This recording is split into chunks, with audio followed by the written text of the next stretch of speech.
Ma'am, magandang hapon. Tingin naman kayo ma'am sa camera, no? Sabi niyo pa ako gusto na. Ma'am, sige ganyan na lang po. Sige din, ganyan na lang ma'am, no? Sa darating na May 2025, midterm election, no? Maghalal tayo ng 12 senador kung sino ang inyong napupusuan, nasuportahan. Sino po ma'am? Number 1, Team Duterte, Team Marcos, at saka Team Makabayan Block. Sino ma'am ang inyong... Duterte lang. Duterte lang ma'am. Bakit Duterte ma'am? Taga Davao ako. Taga Davao po kayo. Sige ma'am, salamat. Okay, salamat.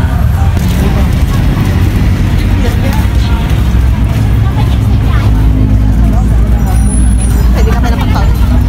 Po, ano po sinabi niyo, ma'am? Matapos na lang yung termino. Nino po? May Marcos. Gutom pa rin. Tapos naman talaga. Hindi mo masabi, madam.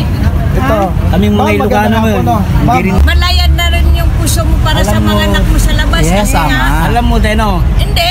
Teka lang. Tapusin kita. Kasi yan, kahit pa paano nabawasan yung loko-loko. Sa panahon niya, Duterte. Opo. Pangalawa, naging malaya yung puso mo. Kasi, Naging mapayapa. oo, kasi Mapayapa nga, siya. Yung mga anak mong babae na nasa bahay, hindi ka na natatakot sa ano kasi may batas. May pulis na aalalay sa utos niya para sa mga ano, anak mo. lalo na sa amin na nasa mga looban yung mga bahay namin. O di ba naging kahit paano naging masaya Kalmado. kami.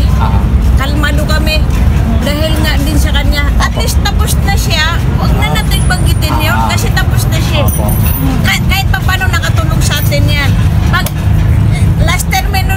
Last termino rin naman ngayon ni BBM. Bakit hindi ba natin pagbigyan? Para wala ng gulong. Yung harapin natin ma'am, yung ngayon na. Ngayon.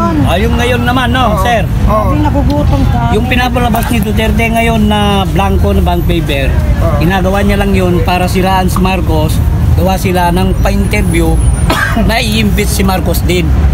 Pero Hindi sir, hindi.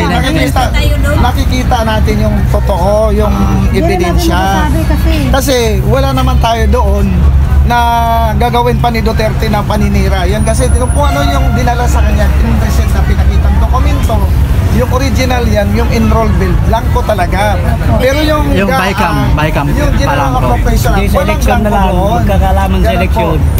Oo. Para sa akin talaga. Kawawa lang yung pinuno natin. Pero sa totoo lang, Basta lang yung obligation ng matataas natin yun. Kailangan natin kumayod para sa sarili natin, para sa pamilya Pero ang natin. tingin Hindi na ko, problema yan ng matataas.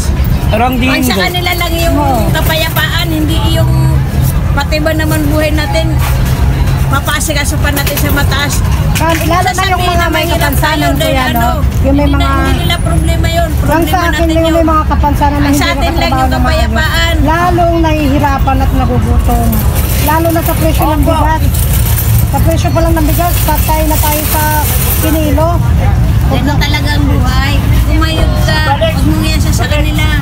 Yun lang. Ang problema lang ma'am, dapat kontrolin nila yung pagtaas ng presyo ng bigas, presyo ng tubig, Makakayod tayo mga ano, lalo ko yung mga walang hanap buhay O, na Wala naman magtataasan yun lang yung ano nila, yun lang yung mali nila. Pero yung sabihin mong sisisi natin sa kanila yung kahirapan natin, hindi natin may sisisi. Hindi ng baboy ngayon ma'am, yung presyo ng manok, Yun, yung tama. presyo ng O yun lang, yun lang. Oo, Pero sobra. yung sasabihin mo na kasalanan nila kasi mahirap tayo, hindi. Hindi nila Nasa kasalanan. sa atin yan. Pero dapat nila ma'am O kung tulungan. nag-aral kang mabuti, bakit manicurista ka ba? Kung nag-aral ako mabuti, nandito ba ako sa bangketa? O di ba? Hindi ma'am, ganito ma'am. Ayaw na lang ang ano, Huwag mo sisihin election. ma'am na ganyan. Destiny mo na yan ma'am. Hindi, kahit anong kayod natin, kahit anong sipag natin, kung hindi pa natin deserve ang gumanda ang buhay, wala tayong magagawa. Kasi si Lord ang nakakalam ng lahat. Oo, totoo yun. Pero huwag mo isisi sa pinuno natin kasi yung pinuno natin, kung paano lang maging payapa, Hindi naman bumaba sa- yung presyo. hindi naman sa nasisi, Yun lang. yung- Pero yung sasabihin mo, Hindi bawasan yung presyo ba na ano, kahirapan natin, hindi na yan kasali sa kanila, hindi na nila problema yun. Problema na natin yun. kawawa. Ang may problema dyan, yung nagtataas ang presyo. Kasi, Ay, ganito no, ma'am. vendors tayo. election Tulad na ko, lang. vendors Ano ako. wala tayong kita? Oh, hindi. Vendors ako. Siyempre, kailangan kong kumita. Pag nakuha ko ng mababa, tutubo ako ng mababa. Pag nakuha ko ng mataas, tutubo ako ng mataas. Oh. Pero dapat ma'am, Presyo naman ay lalong tumataas, wala rin kwenta, di ba? Oo nga, sabi natin nagkapakasipag tayo dito.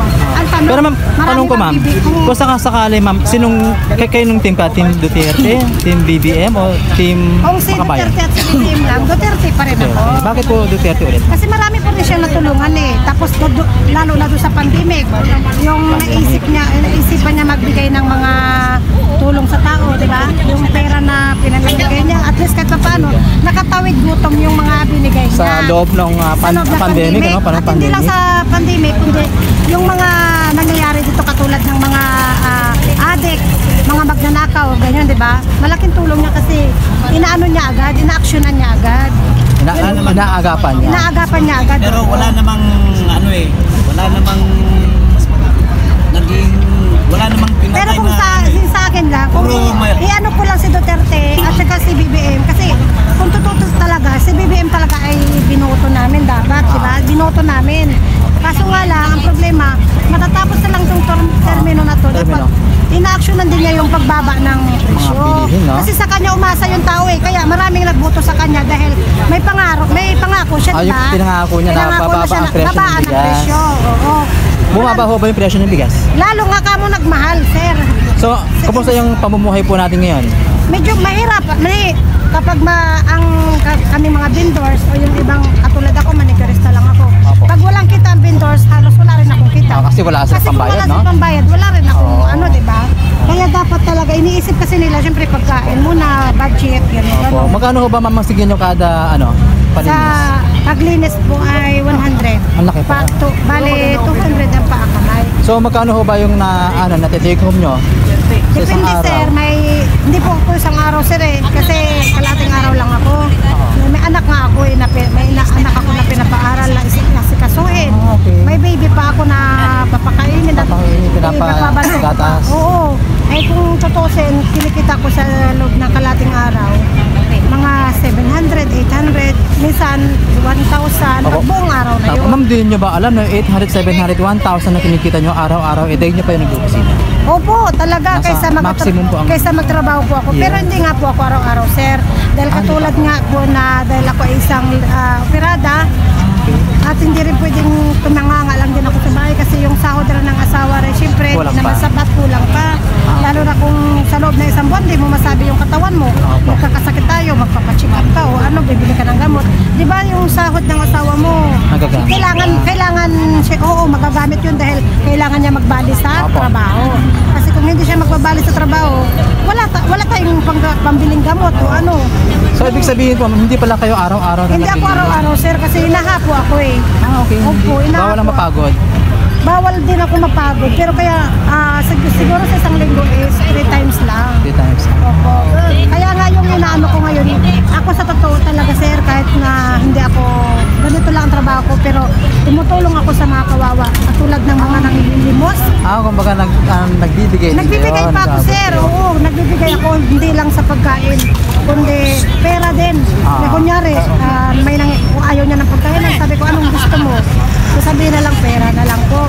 Kahit pa tayo, 20-20, nagbibigay ako. So at least nagbibigay kayo sa mga Oo. nangangailangan. Kahit may kapansanan yan at wala, nagbibigay talaga ako. So ang ganda po naman pala yung puso niyo. Opo, kaya nagpapasalamat ako sa Panginoon na kahit ganito lang ang hanap buhay ko ay pinapalakas. Opo, pinapalakas pa rin ang katawan ko. Kasi sa panahon natin ngayon, kailangan natin talaga na Magsipag, manalangin no? ka, Magsipag, tsaka dapat lagi tayong malakas. Oo, yun lang po talaga ang inaano ko, sir, na sana bawasan naman yung sana kung ano, presyo, no? paggaan ng Marcos Duterte Sir, ng ating kailangan lang talaga natin ay bawasan yung presyo. Apo, Kasi ng malaking bigas. tulong yun sa ating Sa mga atin, mahihirap.